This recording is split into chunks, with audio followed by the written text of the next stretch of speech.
Okay, everyone, welcome back to episode 2.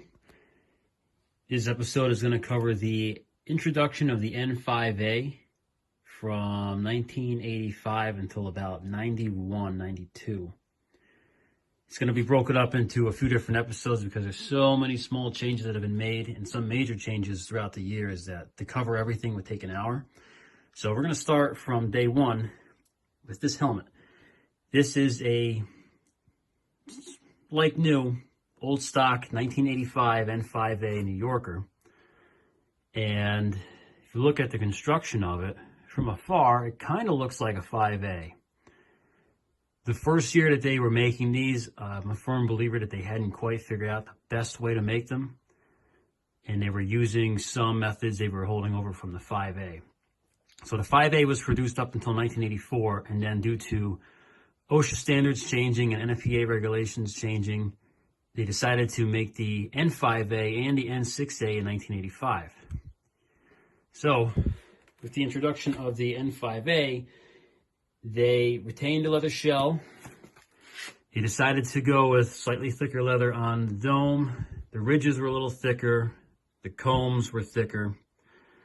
And that gave you a little more added protection with the leather. And they also decided to put the impact cap into the helmet, which adds a little bit of weight, but not a whole lot. And the reason why there was probably such an uproar is the way that the original New Yorker fit, the N5A. If we're going from a very low-riding 5A to the N5A in 1985, I'll show you some differences where people were probably confused as to why they fit so differently. But looking at this from the exterior, you can see that's a 5A crown. That was used on the original 5A for years. And this is an N5A. And if you look at the construction of the dome itself and the brim, even how it's stitched together, appearance-wise, if you've handled enough 5As, it looks very similar to a 5A. It's got the original chin strap that it came with. Somebody special ordered a Milwaukee strap, which back then had leather on it with Velcro. Here's the other side. The N5A crown. Very crisp lines on the brim. Doesn't appear to be that big of a helmet. It's just slightly a little more overbuilt, a little taller than your typical 5A.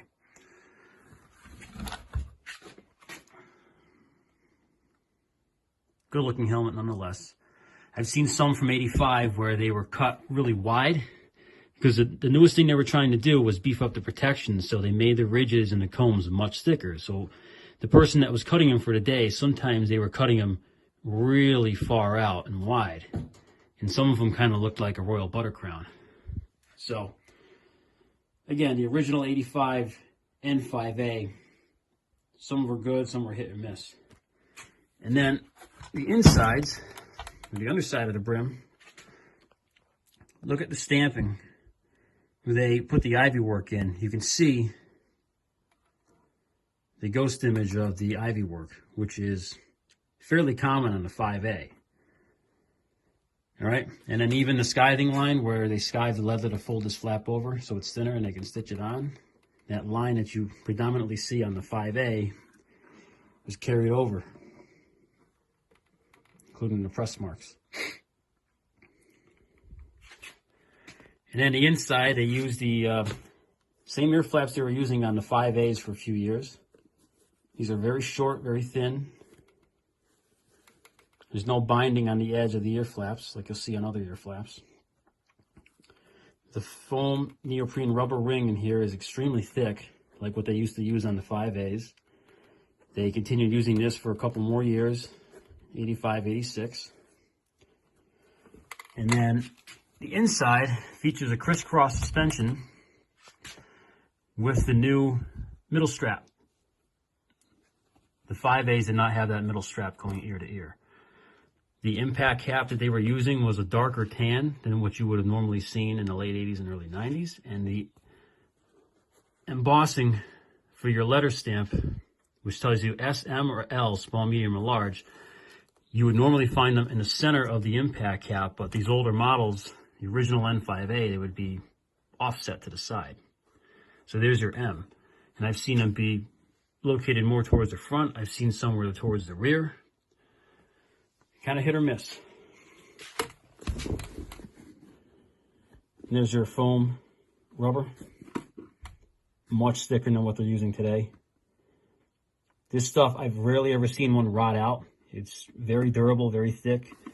And the thicker it is, the more that this will suction to your head when you put it on. The problem with this particular helmet when they came out with them was this is supposed to be a medium, and I wear a medium, 7 3/8 hat size. And this doesn't fit me. This foam rubber ring is actually a little too much. And the helmet doesn't sit very deep at all. So if you went like this and you felt the gap between the straps and the dome, it's probably a good couple inches. It's a very, very high riding helmet. So when you go from your 5A, which sat very low, fit good, to your N5A when they first came out with them, they didn't fit that good. And people were probably a little upset over that because they were now stuck having to abide by the new standards and regulations. So here are your ear flaps.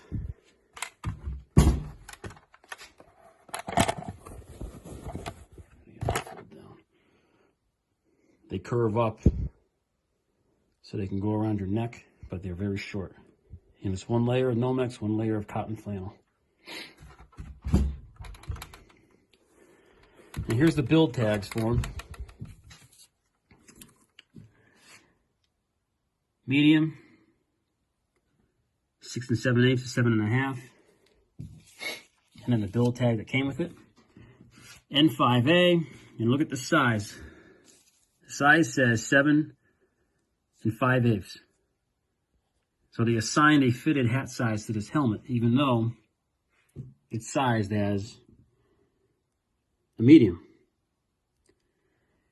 It says 7 5/8, but it's definitely not a 7 5/8. Again, it was the very first year of the N5A. You can see April 12th, 1985, so first generation. Again, I don't think they had quite figured out the best way to make these yet between the fitment and construction. But they got better as years went. And then there's another tag on the inside, a warning label that actually said 5A New Yorker. Not N5A, just 5A.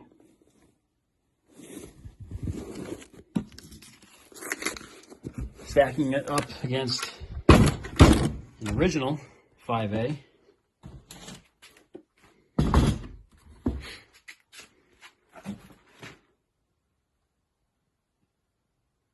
You can see the N5A is a little more overbuilt on the dome, but not by much.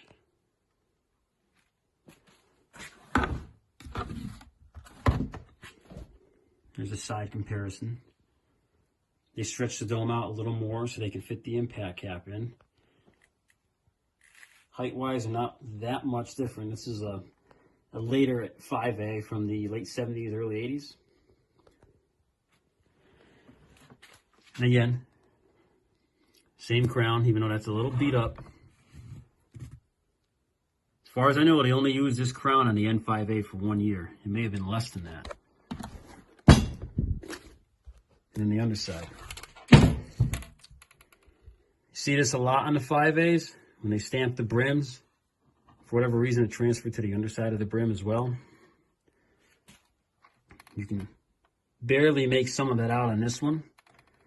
Don't really see that much on the N5A at all. And then there's your crisscross suspension. Very low fitting helmet. And then there is your crisscross with the new middle strap. So to showcase how this particular N5A fits, I have a dummy head here.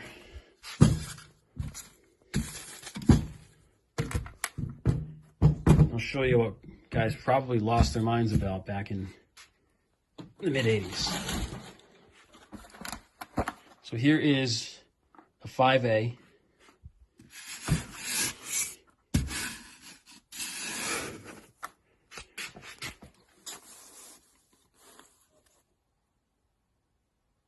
low-fitting helmet.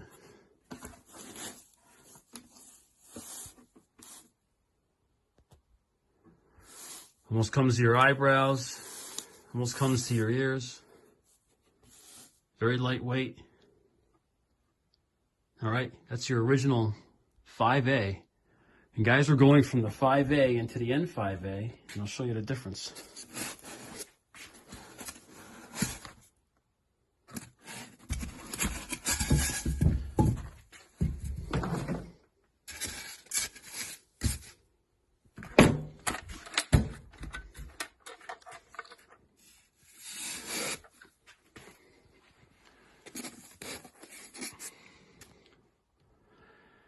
Pretty far away from the ears.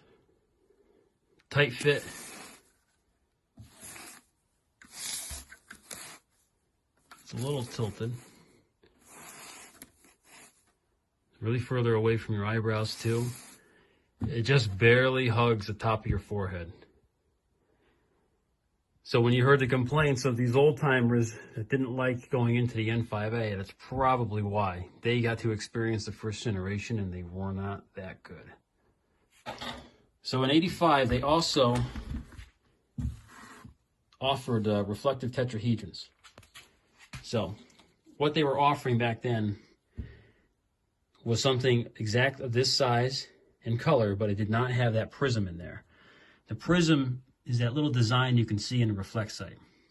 They didn't have it back then. It was just like that. So what they offered back then was your reflect sight, and it was mounted low on the dome, basically sat right against the flange. So you see some helmets where it was all the way around, and then you'd see the smaller ones right behind the shield. But that was the original reflect sight option back then. After 1985, they pretty much stopped that, and they went with this newer reflect sight, which is bigger, which is what we call the retro tet. Here's your size comparison. The same exact tet, same size, same color, but with the prism pattern is what they use on the Ben 2 nowadays. But they stopped using this in the N5A for 1 year, after 1 year, and they switched over to this. And here's the same thing in red, orange red.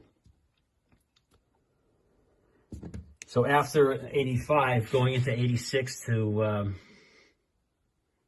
probably 95 when they stopped, they were putting these tetrahedrons on higher up, a couple inches up from the bottom. A lot of times they would use the studs as a guiding point for where to start their tetrahedron. So they would line one up there and just go all the way around. Line it up at the stud, and that's all she wrote. But that is the original 1985 New Yorker.